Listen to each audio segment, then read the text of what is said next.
ታሪኩ የሚጀምረው ያንግ በተባለ ዋና ገጸ ባህሪ ነው። ያንግ ስለ ጠፈር ጥልቅ ፍላጎት ያለው ሲሆን በክፍል ውስጥ ስለ ጠፈር የሚያወራ ኮሚክ መጽሐፍ እያነበበ እናገኘዋለን። በዚያው ቅጽበት መምህሩ ወደ ክፍል ይገባል።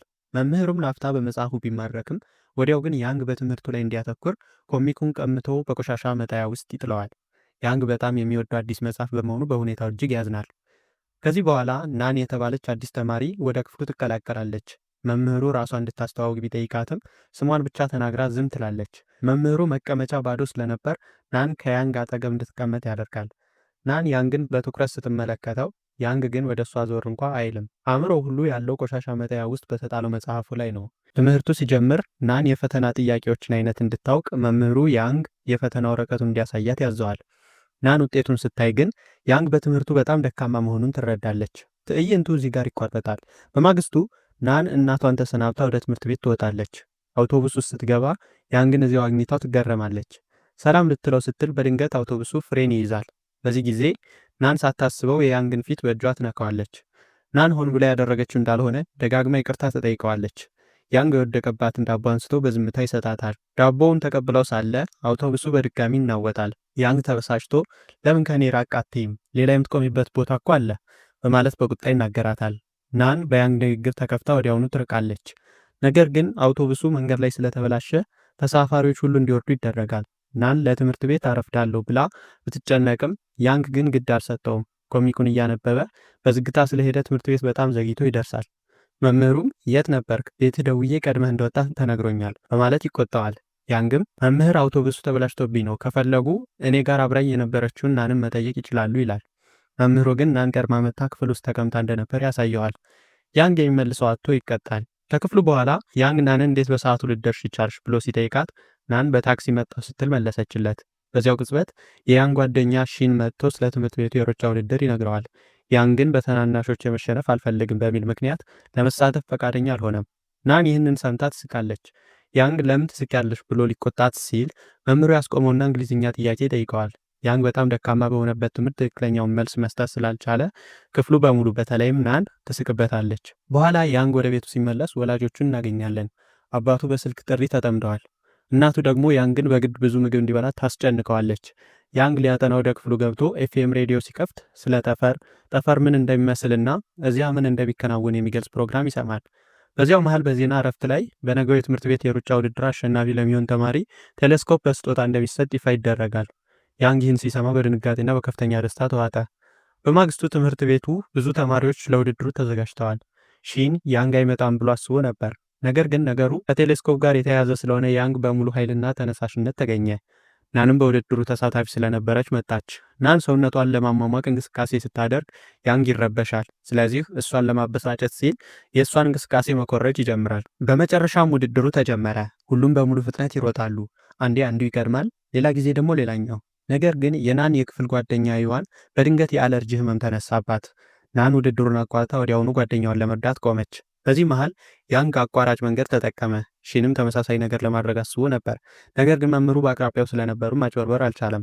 በሌላ በኩል ናን ለዩዋን መድኃኒት እየገዛች ሳለ ያንግ በታክሲ ሲሄድ በድንገት አየችው። ያንግ እያጭበረበረ መሆኑን ወዲያውኑ ተረዳች። ያንግ በብልሃት ወደ ውድድሩ ተመልሶ በመግባት በነበረው ከፍተኛ ጉልበት በቀላሉ አሸነፈ።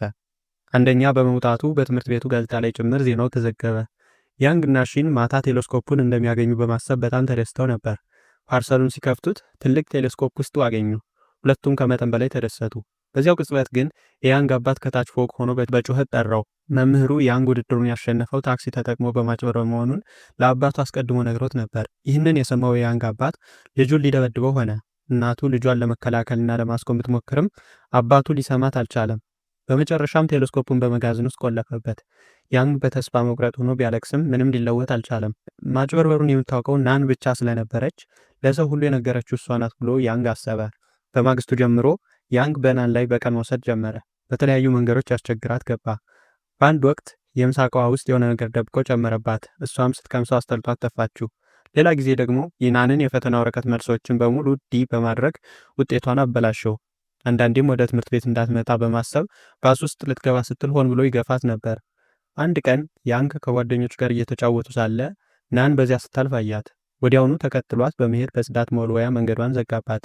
በዚህ ጊዜ ናን ተቆጥታ ውሃ ፊቱ ላይ ረጨችበትና ጥላው ሄደች። ያንግ ደንግጦ ቢቀርም አሁንም ግን ትንኮሳውን አላቆመም። በሚቀጥለው ትዕይንት ያንግ የናንን የትምህርት ቁሳቁስ መያዣ እሷ ልትደርስበት በማትችልበት ረጅም መደርደሪያ ላይ ሰቀለባት። ሁለቱም እንደ ጠላት መታየት ጀመሩ። በድንገት መያዣው መሬት ላይ ሲወድቅ በውስጡ የነበረው የናን ልዩ የአንገት ሐብል ተሰበረ። ይህም ከሟች አባቷ የቀራት ብቸኛ መታሰቢያ ነበር። ናን በንዴት አበደች። የሰሌዳ ማጥፊያውን በያንግና በሺን ላይ ወርውራ እንዲህ ስትል ጮኸች። ምንድን ነው ችግራችሁ? ያለ ምንም ምክንያት እኔም በማስጨነቅ ልዩ የሆናችሁ ይመስላችኋል? እንዲህ የሚያደርገው ማን እንደሆነ ታውቃላችሁ? ውሾች። አዎ፣ እንዲህ ያለ ባህሪ ያላቸው ውሾች ብቻ ናቸው። ከእንግዲህ ዝም አልልም። ከዛሬ ጀምሮ ፊት ለፊት እጋፈጣቸዋለሁ። በትምህርት ቤቱ ሁሉ ፊት ለመዋረድ ተዘጋጁ። ያንግና ሺን ናን እንዲህ ተቆጥታ አይተው ስለማያውቁ በድንጋጤ ቆሙ። በኋላ ያን ቅርጫት ኳስ እየተጫወተ ሳለ ኳሱ በአጋጣሚ ናን ዘንድ አረፈ። ናን ግን ሆን ብሎ ያደረገው መሰላት። እስኪ እንወዳደር፣ እኔ ካሸነፍኩህ ቀሚስ ለብሰህ በትምህርት ቤት ሁሉ ትዞራለህ አለችው። ያንግ ሳቀባት። አንቺ ከኔ ጋር ቅርጫት ኳስ ትጫወቻለሽ አላት። ናንም አዎ ምን ነው ሴት መሆኔ አስፈራ ስትል መለሰችለት። ያንግ ይበልጥ ቢስቅም በመጨረሻ ተስማማ። ያንግ በትምህርት ቤት ጎበዝ ተጫዋች ስለነበር ሁሉም ናን ትሸነፋለች ብለው አሰቡ። ነገር ግን ጨዋታው እንደተጀመረ ናን ብዙም ሳትንቀሳቀስ ኳሷን ወሮራ በአንድ ሙከራ ቅርጫት ውስጥ አገባች። ያንግን ጨምሮ ሁሉም ደነገጡ። አሁን ያንግ ነገሩን በቁም ነገር ያዘው። ውድድሩም በሁለቱ ወገን ጠንካራ ፉክክር ታየበት። ናን ተራ ሴት አልነበረችም። ከትምህርቷ በተጨማሪ በስፖርትም የተካነች ነበረች። ናን ልታሸንፍ ስትል ያንግ እግሩ ላይ ጉዳት እንደደረሰበት አስመሰለ። ከእንግዲህ መጫወት አንችልም አለ። ናንም ጥሩ፣ እንግዲያውስ ውድድራችንን በሌሎች ጨዋታዎች እንቀጥላለን። በአጠቃላይ 5 ዙሮች ይኖራሉ። 3ቱን ቀድሞ ያሸነፈ አሸናፊ ይሆናል ብላ ጥላው ሄደች። በዚያው ምሽት ሺን ለምን የሐሰት ጉዳት ፈጠርክ ብሎ ያንግን ጠየቀው። ያንግም ምክንያቱም በቅርጫት ኳስ መሸነፍ አልችልም፣ ስሜ ከዚህ ጨዋታ ጋር የተያያዘ ነው፣ በሌላ ብሸነፍ እንኳ በዚህ መሸነፍ የለብኝም አለው። ሺን በልቡ ናን እንዲህ አደገኛ መሆኗን አላወቅኩም ነበር ሲል አሰበ። በዚህ መሃል ናን ወደ ቤት ተመልሳ በእናቷ እርዳታ የተሰበረውን ሐብል ለመጠገን ሞከረች። ወደ ኋላ በትዝታ ተመለሰች። አባቷ ይህንን ሐብል በልደቷ ቀን ነበር የሰጣት። እሱ የትምህርት ቤት ስፖርት አሰልጣኝ ስለነበር ናን ገና ከልጅነቷ ጀምሮ ቅርጫት ኳስ፣ ቴኒስና ሌሎች ስፖርቶችን አሰልጥኗታል። ነገር ግን በድንገት በልብ ድካም ሕይወቷ አለፈ። በዚያ ቀን ናን ስቅስቅ ብላ ለቀሰች። ይህም በሕይወቷ ትልቁ መርዶ ነበር። ወደ አሁኑ ስንመለስ እናቷ እንዴት ተሰበረ ብላ ስትጠይቃት አንድ ባለጌ ልጅ ነው የሰበረው አለች። እናቷም እንግዲያውስ ያንን ሰው ጥሩ ትምህርት ሊሰጠው ይገባል አለቻት። ትዕይንቱ በማግስቱ ትምህርት ቤት ቀጠለ። የመጀመሪያው ዙር የቴኒስ ግጥሚያ ተጀመረ። ያንግ ለማሸነፍ ቢጥርም እንደ ናን ያለ ጠንካራ ተጫዋች ሊቋቋም አልቻለምና ክፉኛ ተሸነፈ። ሁሉም ይበልጥ ተገረሙ። ሺን እንዴት በሁሉ ነገር ጎበዝ ሆነች ሲል ጠየቀ። የናን ጓደኛ የነበረችው የን ስታብራራ ናን በስፖርት እንዲህ የጎበዘችው አባቷ የስፖርት አሰልጣኝ ስለነበር እንደሆነ ነገረችው። ምስኪኑ ያንግ በድንጋጤ ቆመ። በዚያው ቅጽበት ናን ልታሾፍበት ወደ እሱ መጣች። አሁን ሁለተኛው ዙር ተጀመረ። ይህም የአእምሮ ጨዋታ ነበር። ናን ይህንንም ዙር በቀላሉ አሸነፈች። በሶስተኛው ዙር ግን የብስክሌት ውድድር ተደረገ። ያንግ በዚህ ስፖርት ጎበዝ ስለነበር በመጨረሻ አሸነፈ። አራተኛው ዙር ደግሞ በዳርት ፊኛ የማፈንዳት ጨዋታ ነበር። ናን በአንድ ሙከራ ብቻ ብዙ ፊኛዎችን አፈነዳች። ያንግ ግን ዳርቱን ሲወረውር አንዱንም ፊኛ ሊመታ አልቻለም። ናን አሸናፊ ተብላ ትልቅ አሻንጉሊት ድብ ተሰጣት። ያንግ ሙሉ በሙሉ እንደተሸነፈ ተሰማው። ነገር ግን እዚህ ጋር አንድ ያልተጠበቀ ነገር ተከሰተ። አንድ ሰው አንድም ፊኛ ሳይመቱ ሁሉንም ዳርቶች ማሳለፍ ፊኛዎችን ከማፈንዳት በላይ ከባድና ትልቅ ጥበብ ነው ብሎ አወጀ። ስለዚህም ያንግም ስጦታ ተሰጠው። ስጦታውም ከናን የበለጠ ትልቅ ነበር። ያንግ ይህንን ሲሰማ በደስታ አበደ። ይህ ማለት በሁለቱ መካከል ያለው ውጤት አሁን እኩል ሆነ ማለት ነው። በማግስቱ ያንግ በመምህሩ ቢሮ ውስጥ እናገኘዋለን። መምህሩ የጠፋውን የያንግን መታወቂያ ሰጡት።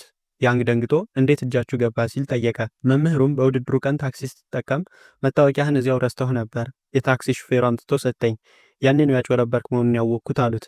ያንግ በድንጋጤ ደረቀ። ይህ ማለት ለሰው ሁሉ የነገረችው ናን አልነበረችም።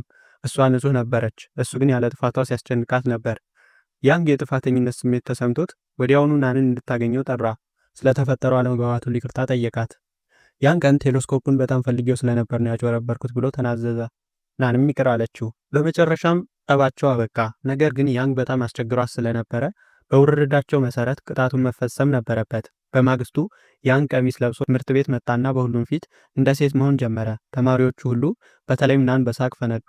ያንግ ግን ምንም አይነት መዋረድ አልተሰማውም። ይልቁንም በሙሉ ስሜት ይጨፍርና ይደሰት ነበር። ናን ይህንን የያንግን ተጫዋችነትና ደፋርነት ስታይ ቀስ በቀስ በአድናቆት መማረክ ጀመረች። ወደደችውም። ክፍል ውስጥ መምህሩ ያንግን በድጋሚ ተቆጡት። ከዚያም ውጤት አሳወቁ። የክፍሉ ከፍተኛ ውጤት የናን ሲሆን ዝቅተኛው ደግሞ የያንግ ነበር። መምህሩ ናንን ያንግን በትምህርቱ ልትረጂው ትችያለሽ ብለው ጠየቁ። ያንግ ወዲያውኑ እምቢ ቢልም ናን ግን እሺ፣ ግን እንደሱ ያለ ደካማ ተማሪ ማስተማር ቀላል አይሆንም ስትል ተስማማች። ያንግ በኩራት ገና ትምህርቴን በቁም ነገር መያዝ ስላልጀመርኩ እንጂ አንድ ቀን በቁም ነገር ከያዝኩ አንቺንም እበልጥሻለሁ አላት። መምህሩም በመገረም ይህንን ሁሉ በራስ መተማመን የምትናገረው የምርህን ነው አሉት። በማግስቱ ናን ጨረቃን ምን ያህል እንደምትወድ ለጓደኛዋ ስትነግራት ያንግ ከበስተጀርባ ሆኖ ሰማ። በኋላም የጥናት ጊዜያቸው ተጀመረ። ናን በጣም ጠንካራ በሆነ መንገድ ታስጠናው ጀመር። በዚህ ምክንያት ያንግ ቤት ውስጥ በቁም ነገር ማጥናት ጀመረ። ደካማ በሆነበት የእንግሊዝኛ ትምህርት እንዲሻሻል በየቦታው የእንግሊዝኛ ስሞችን የያዙ ማስታወሻዎችን ለጠፈ። ሌሊቱን ሙሉ በትጋት ሲያጠና አደረ። ወላጆቹም ልጃቸው እንዲህ በመለወጡ በጣም ተገረሙ፣ ደስም አላቸው። አንድ ቀን ያንግ ናን ቅርጫት ኳስ ስትጫወት የሚያሳይ ስዕል ሳለላት። ናን ስዕሉን ስታይ መሳቋን ማቆም አልቻለችም፣ ምክንያቱም አሁን ያንግን መውደድ ጀምራለች። ያንግ ተኝቶ ሳለ በፍቅር አይን አፍጥጣ ስትመለከተው ቆየች። ነገር ግን ያንግ አይኑን በከፈተበት ቅጽበት ወዲያውኑ ፊቷን አዞረች። ቀናት በዚህ መልኩ ነጎዱ። የፈተና ውጤትም ይፋ ሆነ። መምህሩ ያንግ በዚህ ጊዜ 98 ነጥብ ማምጣቱን ሲያበስሩ ሁሉም ተገረሙ። ናን ግን እጅግ ተደሰተች። በመጨረሻም ያንግ ማንነቱን አስመስክሯል። አሁን ግን የማጠቃለያ ፈተና ስለቀረበ ለተማሪዎች በሙሉ የሌሊት ተጨማሪ ክፍለ ጊዜ ተጀመረ። በአንድ ምሽት ያንግ የሆነ ነገር ሊያሳያት ፈልጎ ናንም በድብቅ ወደ ውጭ ጠራት። ወደ ጣራው ይዟት በመውጣት በቴሌስኮፕ ጨረቃን አሳያት። ናን ጨረቃን በቅርብ በማየቷ ተመስጣ ስትመለከት ቆየች። ያንግ ግን ቴሌስኮፑን ለማስተካከል ወደ እሷ ሲጠጋ ከጨረቃ ይልቅ በናን ውበት ተማርኮ ፊቷን ከማየት ሊቆጠብ አልቻለም። ይህ ቅጽበት አንድን ነገር ብቻ ያመለክታል። ያንግም ናንም መውደድ ጀምሯል። ነገር ግን በድንገት የጥበቃ ሰራተኛው ማን ነው እሱ ጋር ያለው እያለ ሲመጣ ሁለቱም እንዳይያዙ በፍጥነት ሮጡ። በአንድ መጋዘን ውስጥ ተሸሸጉ። በዚያም እጅግ ተቀራርበው ቆሙ። አይን ለአይን እየተያዩም ለረጅም ጊዜ ቆዩ። ጥበቃው ወደ ውስጥ ከመግባቱ በፊት ናን እንድታመልጥ ሲል ያንግ ራሱ ወጥቶ ተያዘ። ናንም ይህንን የያንግን መስዋዕትነት አይታ በፈገግታ ተመለከተችው። በሚቀጥለው ትዕይንት ያንግ ከጓደኞችን ጋር በአባቱ ምግብ ቤት ውስጥ ራት እየበሉ እናገኛለን። ሲያወሩ ሳለ ያንግ በየቦታው የምትታየው መሰለው። አንዳንዴ በምግብ አቅራቢዋ ፊት ላይ፣ አንዳንዴ በቲቪ፣ አንዳንዴ ደግሞ በፖስተሮች ላይ ምን እየሆንኩ ነው እያለ ራሱን መጠየቅ ጀመረ። ወደ ትምህርት ቤት ስንመለስ መምህሩ የተማሪዎችን መቀመጫ ሊያቀያይሩ በመሆኑ ያንግ ተበሳጨ። ናን ግን ሁሉም በትምህርቱ ላይ እንዲያተኩርና ወደ እንዲቀንስ ተብሎ ይመስለኛል አለች። ያንግ ግን ቁጣ አልበረደም። የናንን ጠረጴዛ ለማንቀሳቀስ ሲረዳት በድንገት ሚዛኑን ስቶ ጠረጴዛው በቀጥታ እግሩ ላይ ወደቀ። በህመም ጮኸና ወደ ሆስፒታል ተወሰደ። ወላጆቹ ለምን በጥንቃቄ አትራመድም እያሉ ይቆጡት ጀመር። በዚያው ቅጽበት ናን ልጠይቀው መጣች። ራሷን ካስተዋወቀች በኋላ ለያንግ ወላጆች ሰላምታ ሰጠች። እነሱም ያንግን በትምህርቱ የረዳሽው ልጅ አንቺ ነሽ? ሁልጊዜ ስለ አንቺ ይነግረናል። ይህንን የማይረባ ልጃችንን ለስኬት ስታበቃሹ እናመሰግናለን አሏት። ከዚያም የያንግ አባት በጉጉት እድሜሽ ስንት ነው? ከልጄ ጋር በጣም ትጣጣማላችሁ አላት። የያንግ እናት አባቱ ዝም እንዲል ብትነግረውም እሱ ግን በደስታ ከመጥለቅለቁ የተነሳ ሊያቆም አልቻለም። በልቡ ናንን ወደፊት ምራቱ አድርጎ የተቀበላት ይመስላል። ያንግ በትዕይንቱ መሳቅ ጀመረ። በመጨረሻም ወላጆቹ ክፍሉን ለቀው ቢወጡም ያንግ ሂዱ እያላቸው እነሱ ግን በበሩ ለማየት እየሞከሩ ነበር። ከዚያም ናን ወደ ያንግ ጠጋ ብላ ስለ ጤንነቱ ጠየቀችውና የቤት ስራውን ሰጠችው። ያንግም ሁልጊዜ እንዲህ የቤት ስራ ታመጭልኛለች ሲል ጠየቃት። እሷም ፈገግ ብላ አዎ በእርግጥ አለችው። ቀናት በዚህ መልኩ መቆጠራቸውን ቀጠሉ። አንድ ቀን ናን በመዘግየቷ ያንግ መጨነቅ ጀመረ። በመንገድ ላይ የሆነ ነገር ደርሶባት ይሆን ብሎ ሰጋ። እግሩ አሁንም እያስነከሰው ቢሆንም እሷን ለመፈለግ ወደ ውጭ ወጣ። በመጨረሻም ናንም መንገድ ላይ ያገኛትና እፎይታ ተሰማው። በኋላም አብረው እያጠኑ ሳለ ያንግ እንዲህ ሲል ጠየቃት። ከሁለተኛ ደረጃ ትምህርት በኋላ ሁለታችንም አንድ ዩኒቨርሲቲ መግባት እንችላለን? የኮሌጅ ህይወቴን ከአንቺ ጋር ማሳለፍ ፈልጋለሁ። ናንም ተስማማች። እንግዲያውስ አሁን ካለው በበለጠ ማጥናት ይኖርብሃል፣ ምክንያቱም እኔ የምመኘው ዩኒቨርሲቲ በጣም ከፍተኛ ውጤት ይፈልጋል አለች። ያንግ ከናን ጋር መሆን ብቻ ስለነበረ ፍላጎቱ እጥፍ ጥረት እንደሚያደርግ ወዲያውኑ ቃል ገባላት። ከጉዳቱ አገግሞ ወደ ትምህርት ቤት ከተመለሰ በኋላ ጊዜውን ሁሉ ከሷ ጋር በማጥናት ያሳልፍ ነበር። ነገር ግን ሌላ ተማሪ መጥቶ ናንን ጥያቄ ሲጠይቃት ያንግ በቅናት ተቃጠለ። ያንን ልጅም ሊያባርረው ሞከረ። ልጁ ግን አልሄደም። ያንግም በቅናት ሲብሰለሰል ቆየ። በኋላም ናን ወደ ሱቅ ስትሄድ ያንግ ተቆጥቶ አላናግራት አለ። ናን ግን በዘዴ ልታረጋጋው ቻለች። በዚያው ቅጽበት ያንግ ስለ ጠፈር ጉብኝት ፕሮግራም የሚገልጽ ፖስተር አየና ሁለቱም እዚያ ለመሄድ ወሰኑ። ከረጅም የአውቶቡስ ጉዞ በኋላ ቦታው ደረሱ። ያንግ ሁሉንም ነገር ሲመለከት በደስታ አበደ። ናንም ቦታውን ወደደችው። የጠፈር ትዕይንቱን ለመመልከት ሲቀመጡ ያንግ ጠፈርን ለምን ይህን ያህል እንደሚወድና አንድ ቀን እዚያ ለመሄድ ለምን እንደሚመኝ አጫወታት። እሷም እሱን ካዳመጠች በኋላ የልቧን አወጣች። አንተን በማግኘቴ ደስተኛ ነኝ። እኔ ብዙውን ጊዜ የቅርብ ጓደኛ አልይዝም። አባቴ ከዚህ ዓለም በሞት ተለይቷል። እናቴም በስራዋ ምክንያት በየጊዜው ትዘዋወራለች። በዚህም የተነሳ ብዙ ትምህርት ቤቶችን ቀይሬያለሁ። ይህኛው ትምህርት ቤት ግን በአንተ ምክንያት ልዩ ሆነልኝ። ያንግ ይህን በመስማቱ ፈገግ አለ። ከዚያም የጠፈር መንኮራኩር ሲሙሌተር ውስጥ ተቀምጠው ጠፈርን መጎብኘት ምን እንደሚመስል አዩ። ያንግ በእውነቱ ጠፈር ውስጥ እየበረረ ያለ ያህል ተሰምቶት በስሜት ተዋጠ። ናን ግን እሱን ከማየት አልተቆጠበችም። ትዕይንቱ ተቀይሮ ናን ሳታስበው በያንግ ትከሻ ላይ ተኝታ ይታያል። ስትነቃ ወዲያውኑ ራሷን አራቀች። ያንግ ግን በለሰለሰ ድምፅ ችግር የለም ትንሽ ተጨማሪ መተኛት ትችያለሽ አላት። ከዚያም ሙዚቃን ከፈተላት። ናንም በፍቅር ስሜት አዳመጠችው። በማግስቱ ትምህርት ቤታቸው የመጨረሻ ቀን ነበር። ሁሉም ተማሪ ስሜታዊ ሆኗል። መምህሩም ገና ከጅምሩ ክፉ እንደነበርኩ አውቃለሁ፣ ግን ያደረግኩት ሁሉ ለብሩህ ተስፋችሁ ብዬ ነው። ሁላችሁንም እንደ ገዛ ልጆቼ ነው የማያችሁ አሉ። ተማሪዎቹም ይበልጥ ስሜታዊ በመሆን መምህር እንወዶታለን እያሉ ጮሁ። በሰማይ ላይ 2 ቀስተ ደመናዎች ታዩ። መምህሩም ውጡና ተመልከቱ ብለው ፈቀዱላቸው። ሁሉም ተማሪ ቀስተ ደመናውን ለማየት በደስታ ወደ ውጭ ሮጠ። ያንግ ግን ናንን በዝግታ ስቦ ወደ ጎን ወሰዳት። እየተሽኮረመመና እየፈራ የመልካም ምኞት መግለጫ ካርድ ሰጣት። ናን ስታነበው በውስጡ መልካም ዕድል የሚል ብቻ ነበር የተጻፈው። ያንግም በለሰለሰ ድምፅ ቤትስ ደርሺ በደንብ ደግመሽ አንብቢው አላት። ናንም ራሷን ነቀነቀች። ሁሉም ምንም ተጨማሪ ቃል ሳይናገሩ አይን ለአይን እየተያዩ ፈገግ ተባባሉ። በመጨረሻም የፈተናው ቀን ደረሰ። ሁሉም ተማሪዎች በሙሉ ትኩረት ፈተናቸውን ወሰዱ። ከክፍል ሲወጡም ወላጆቻቸው በጉጉት ይጠብቋቸው ነበር። ከጥቂት ቀናት በኋላ ውጤት ይፋ ሆነ። ያንግ ከ650 ውስጥ 646 በማምጣት አስገራሚ ውጤት አስመዘገበ።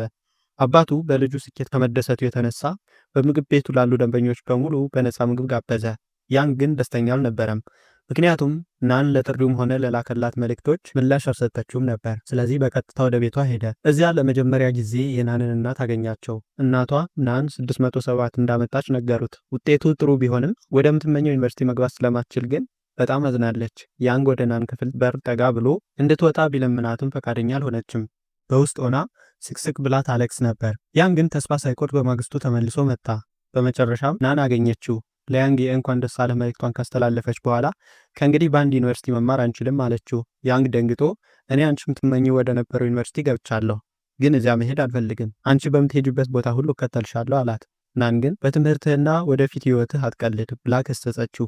ያንግ ሊሰማ ስላልፈለገ እውነቱን እንዲያምንላት ስትል ክፉ ቃል ተናገረችው። እንዲያምናትም ቅናት እንደያዛት አስመስላ ከእንግዲህ ጓደኛ መሆን አልፈልግም አለችው። ያንግ ዓለም የጨለመችበት መሰለው። ለምን የጻፍኩልሽን ደብዳቤ በደንብ አላነበብሽውም ሲል ጠየቃት። ናንም አንብቤዋለሁ አለችው። ያንግ ድምፁ እየተቆራረጠ ታዲያ ለምን ታሪክኛለሽ? የማትወጂኝ ከሆንሽ ለምን ሆስፒታል ድረስ መጥተሽ ጠየቅሽኝ? ለምንስ ትምህርት ረዳሽኝ አላት። ናን ግን በቸልታ ምክንያቱም ስላዘንኩልህ ነው አለችው። ይህም ብላም በሩን ፊቱ ላይ ዘጋችበት። ምስኪኑ ያንግ ልቡ ተሰብሮና ክፉኛ ቆስሎ እዚያው ቆመ። በሚቀጥለው ትዕይንት ያንግ ናን ትመኝ ወደ ነበረውና እሱ ወደ ገባበት ዩኒቨርሲቲ ለመሄድ አውሮፕላን ማረፊያ ይታያል። ናን ግን ልትሰናበተው እንኳን መጣችም። ጊዜያት አለፉ። ዩኒቨርሲቲ ውስጥ ያንግ ከሰው ሁሉ ተገሎ በትምህርቱ ላይ ብቻ አተኮረ። ከ1 ዓመት በኋላ ወደ ትውልድ ከተማው ተመለሰ። ጓደኞቹ ትምህርት ቤት ካለቀ በኋላ ናን ከሁሉም ሰው ጋር ግንኙነት እንዳቋረጠችና ከማንም ጋር እንደማታወራ ነገሩት። ያንግ ይህን ሲሰማ ይበልጥ አዘነ። በዚህ መሃል የናን የዩኒቨርሲቲ ህይወት ይታያል። በአንድ ምሽት ጓደኞቿ በድብቅ በኤሌክትሪክ ምድጃ ኑድል እየቀቀሉ ሳለ በጭሱ ምክንያት መብራት ጠፋና የእሳት አደጋ ማስጠንቀቂያው ጮኸ። ልጃገረዶቹ ደንግጠው ፍተሻ ከመደረጉ በፊት ሁሉም ነገር ደበቁ። ምንም ነገር አልተገኘም። ነገር ግን ናን በችኮላ ቦርሳውን ስታራግፍ ስለነበር እቃዎቿን መልሳ ስታደራጅ አንድ አሮጌ ሳጥን አገኘች።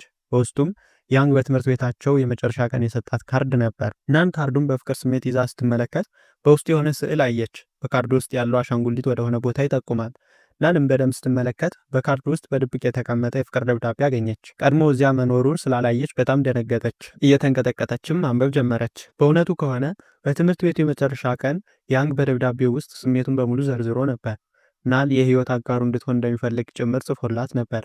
በዚያን ቀን ደጋግሞ ደብዳቤውን አነበብሽው ብሎ ሲጠይቃት የነበረውም ለዚህ ነው። ነገር ግን ናን አዎ ስትለው ያንግ እሷ ስሜቱን አውቃ ፍቅሩን ያልተቀበለች መስሎት ነበር። እሷ እንደማትወደውና ለዛም ነው የምትርቀኝ ብሎ አመነ። አሁን ባለችበት ሁኔታ ይህንን ሁሉ ስትረዳ ናን ክፉኛ አዘነች።